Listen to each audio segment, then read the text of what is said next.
Shivaji park येथे झालेल्या दसरा मेळाव्यात उद्धव ठाकरे यांनी राज्यात सरकार आल्यास प्रत्येक जिल्ह्यात शिवरायांचे मंदिर बांधण्याची घोषणा केली आहे। यासोबत सिडकोच्या 26,000 घरांची लॉटरी जाहीर करण्यात आली असून काँग्रेसकडून आमदार सुलभा खोडकेंचं निलंबन करण्यात आलंय। तसंच मुसळधार पावसामुळे चक्क सहारा वाळवंटात पूर परिस्थिती निर्माण झाली आहे। यासह संजू सॅमसनने T20 सामन्यात अवघ्या 40 चेंडूत शतक ठोकलंय। या बातम्या आपण आजच्या पॉडकास्टमध्ये ऐकणार आहोत। नमस्कार, मी अनिरुद्ध गद्रे। आज 13 ऑक्टोबर, वार रविवार। पॉडकास्टची पहिली बातमी आहे राजकारणाची।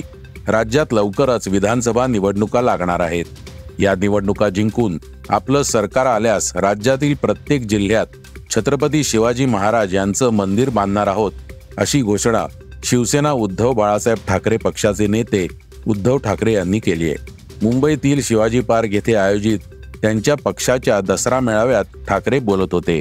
महाराजांचं मंदिर प्रत्येक राज्यात उभारलं पाहिजे।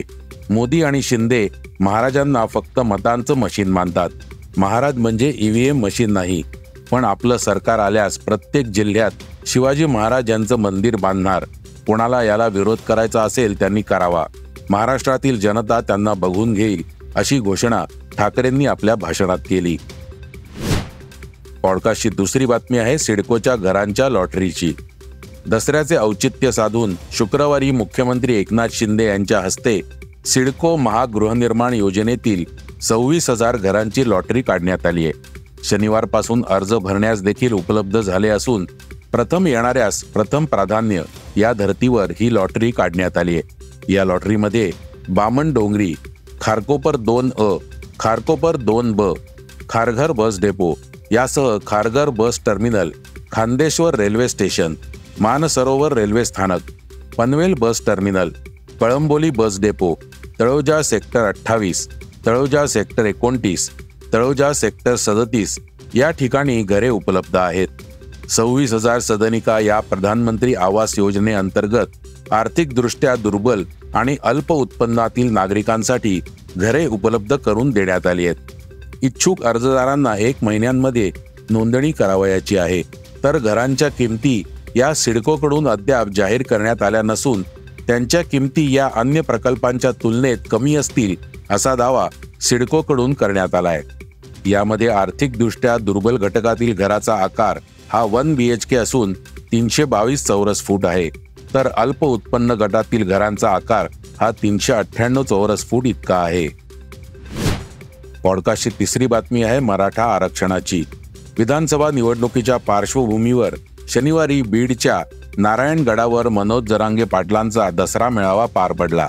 यावेळी जरांगेंनी मराठा समाजाला संबोधित करताना राज्य सरकारला इशारा दिलाय। प्रत्येकाला सांभाळायचे, साथ द्यायची असे या समुदायावर संस्कार आहेत। समाज कधीच मस्तीत मगरुरीत वागत नाही, जातीयवाद करत नाही। आपणालाही अशीच नारायणगड आणि हिंदू धर्माची शिकवण आहे। मात्र धर्मातही अन्यायाविरुद्ध उठावाची शिकवण असून शिवछत्रपतींनीही अन्यायाविरोधातच लढा दिला। अडवणूक होत असेल तर उठाव करावाच लागेल। दसरा सण अन्यायाविरोधात लढून विजयाकडे जायचा मार्ग दाखवतो। त्यामुळे सरकारने मराठा समाजाच्या मागण्या विधानसभा निवडणुकीच्या आचारसंहितेपूर्वी मान्य कराव्यात, असं आवाहन मनोज जरांगे पाटील यांनी केलं। तसंच आपल्या मागण्या मान्य न झाल्यास नाईलाजाने उलथापालथ करावीच लागेल, अशी गर्जना करीत त्यांनी सरकारला इशारा देखील दिला। या मेळाव्यात मनोज जरांगे पाटील यांनी उपस्थितांना वचन देण्याचं आवाहन केलं। आपणही तुमच्या मनातली इच्छा पूर्ण करू, तुमची शान वाढविणार, तुमच्या लेकरांची जबाबदारी माझी, असा शब्द त्यांनी समाज बांधवांना दिला। उपस्थितांनीही त्यांना हात उंचावून तुम्ही सांगाल ते ऐकू असा शब्द दिला। त्यानंतर जरांगे यांनी दंड थोपटत ये सरकार विधानसभा निवडणुकीची आचारसंहिता लागेपर्यंत विश्वास ठेवणार, जनतेचे प्रश्न सोडवा, नाहीतर सुट्टी नाही, असा इशारा दिला। त्यांनी आपल्या लोकांचा अपमान होऊ देऊ नका, मी तुम्हाला योग्य वेळी सांगेल ते ऐका, असे आवाहन त्यांनी करताच उपस्थितातून हो अशी एकच गर्जना झाली। पॉडकास्टची चौथी बातमी आहे राजकारणाची। अमरावतीच्या काँग्रेसच्या आमदार सुलभा खोडके यांनी पक्षविरोधी कारवाया केल्याचा ठपका ठेवत पक्षाने त्यांच्यावर निलंबनाची कारवाई केली आहे। 6 वर्षासाठी त्यांच्यावर ही कारवाई करण्यात आली असून त्या उद्याच अजित पवारांच्या राष्ट्रवादी काँग्रेसमध्ये प्रवेश करणार असल्याची चर्चा सुरू आहे. 2024च्या लोकसभा निवडणुकीत आणि त्यानंतरही सुलभा खोडके यांनी सातत्याने पक्षविरोधी काम केल्याच्या अनेक तक्रारी काँग्रेसच्या प्रदेश कार्यालयाकडे आल्या होत्या, असं पक्षाने जारी केलेल्या पत्रकात सांगण्यात आलंय. त्यानुसार महाराष्ट्राचे प्रभारी रमेश चेन्नीथला यांच्या निर्देशानुसार पुढील 6 वर्षांसाठी सुलभा खोडके यांना निलंबित करण्यात आलंय. काही दिवसांपूर्वी पार पडलेल्या राज्यसभा विधान परिषद निवडणुकीत काँग्रेसच्या 7 आमदारांनी क्रॉस वोटिंग केल्याचं समोर आलं होतं. यामध्ये सुलभा खोडके यांचंही नाव होतं. पॉडकास्टची 5वी बातमी हवामानासंबंधीची. आफ्रिकेतील सहारा वाळवंटात गेल्या 2 दिवसांपासून सुरू असलेल्या मुसळधार पावसामुळे मोठा पूर आलाय. या पावसामुळे मोरोक्कोतील वर्षभरातील पावसाची सरासरी ओलांडली असून मागील 50 वर्षात पहिल्यांदाच इतका पाऊस झाल्यानंतर देशातील अनेक भागात पूर परिस्थिती ओढवली आहे. मोरोक्कोच्या हवामान केंद्राने दिलेल्या माहितीनुसार देशात 2 दिवसांपासून सुरू असलेल्या पावसामुळे कित्येक वर्षांपासून कोरडे पडलेले तलाव, विहिरी भरले आहेत. नासानेही जारी केलेल्या उपग्रहांच्या चित्रांमध्ये ते स्पष्टपणे दिसतंय. जगातील सर्वात मोठे वाळवंट असलेल्या सहारा वाळवंटातही पावसाचं पाणी साचल्याचे फोटो सोशल मीडियात व्हायरल होत आहेत. सहारा वाळवंटातील मुसळधार पावसामुळे तलाव, विहिरी भरल्या असल्या, पाण्याचा प्रश्न सुटल्याचं म्हटलं जात असलं तरी पर्यावरणाबाबत ही गंभीर घटना असल्याचं हवामान शास्त्रज्ञ म्हणतायत. वाळवंटातील अधिकच्या पावसामुळे पुढील काही महिन्यात हवामानात प्रचंड बदल होतील.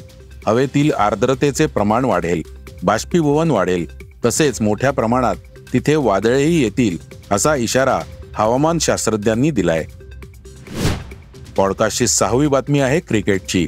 भारत विरुद्ध बांगलादेश संघातील T20 मालिकेतील 3रा सामना शनिवारी हैदराबादच्या राजीव गांधी आंतरराष्ट्रीय स्टेडियमवर खेळण्यात आला. या सामन्यात भारतीय संघाकडून संजू सॅमसन याने वादळी शतक झळकवलं. सामन्याच्या 10व्या षटकात तर सॅमसनने सलग 5 षटकार ठोकले.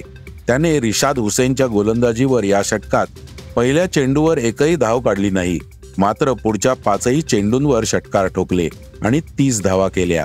त्यामुळे त्याने एकाच षटकात भारताकडून सर्वाधिक धावा करणाऱ्या फलंदाजांच्या यादीत ऋतुराज गायकवाड आणि तिलक वर्मा यांची बरोबरी केली. सॅमसनने नंतर अवघ्या 40 चेंडूतच त्याचं शतक पूर्ण केलं. त्यामुळे तो आंतरराष्ट्रीय T20 क्रिकेटमध्ये सर्वात कमी चेंडूत शतक करणारा भारताचा दुसरा तर एकूण 3ऱ्या क्रमांकाचा फलंदाज ठरला. यापूर्वी 35 चेंडूत शतक काढण्याचा विक्रम डेव्हिड मिलर आणि रोहित शर्माच्या नावावर आहे, तर 39 चेंडूत जॉन्सन चार्ल्सच्या नावावर आहे. पॉडकास्टची शेवटची बातमी आहे मनोरंजनाची. दिग्दर्शक रोहित शेट्टीचा आगामी चित्रपट सिंघम अगेन रिलीजसाठी सज्ज झालाय. या चित्रपटाचा ट्रेलर प्रदर्शित झाल्यापासून त्याला प्रेक्षकांचा उदंड प्रतिसाद मिळतोय.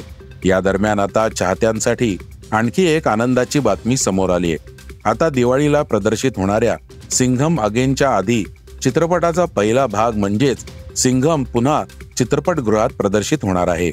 रोहित शेट्टीने कॉप युनिव्हर्स चित्रपटांची सुरुवात 2011 मध्ये आलेल्या सिंघम चित्रपटाने केली होती. अजय देवगणने या चित्रपटात बाजीराव सिंघमची भूमिका करून खळबळ उडवून दिली होती. आता सिंघम अगेन पूर्वी सिंघम पुन्हा एकदा रिलीज होतोय. हा चित्रपट 18 ऑक्टोबर रोजी पुन्हा एकदा चित्रपटगृहात पाहता येणार आहे. हे होतं सकाळचं पॉडकास्ट. उद्या पुन्हा भेटूयात. हे पॉडकास्ट तुम्हाला कसं वाटलं जरूर कळवा. त्याला रेटिंग द्या आणि इतरांना रेकमेंड करा. धन्यवाद. Script and research by Rohit Kanse.